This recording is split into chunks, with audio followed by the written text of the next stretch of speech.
This home sharing mistake will cost you everything, and by everything, I mean your business, your money, your motivation. All of that will go out the window if you make this mistake.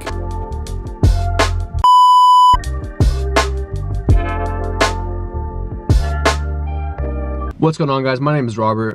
Thank you for stopping by my channel today, and I just want to give you guys a quick little piece of advice regarding home sharing and rental arbitrage, all that stuff. If you're not careful and you make this mistake, you may just want to go to the nearest bridge and jump off, because it will screw you long term and it'll just really mess things up for you and your business. If you decide you want to start home sharing and you want to start doing rental arbitrage and listing a property on Airbnb or on HomeAway or VRBO, you're obviously gonna need a property. And for the most part, if you guys have been keeping up with my channel, if you guys have been watching any of my videos, you guys know that you guys will have to get a written agreement with the landlord if you don't already own the place. But if you don't do your due diligence and you don't do the proper research on the property that you are about to sign a lease agreement on for a year or maybe 2, it really scares me thinking about this happening.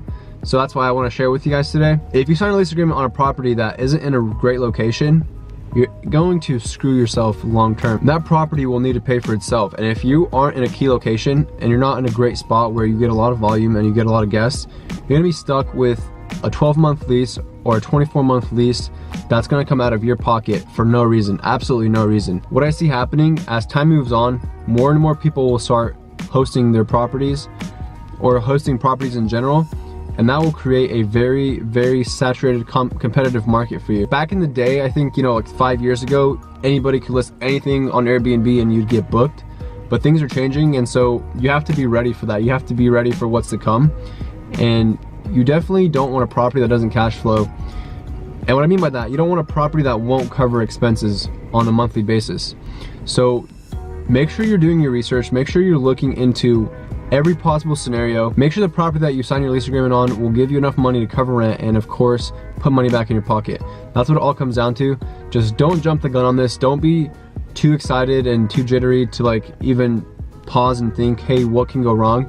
Because you always have to be ready and you always have to anticipate these things. I'm not saying be a pessimistic person here. I'm just saying make sure that you have done your research and you know what property you're getting involved with.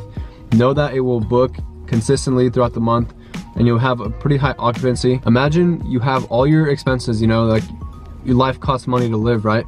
So you're spending money to survive, and you start spending money on this business that doesn't generate any money back.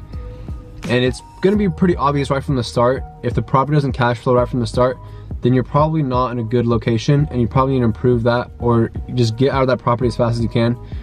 And one way that I looked and did my research, I used the software called AirDNA once I knew where I wanted to start hosting, and I was able to determine what properties did best in that location.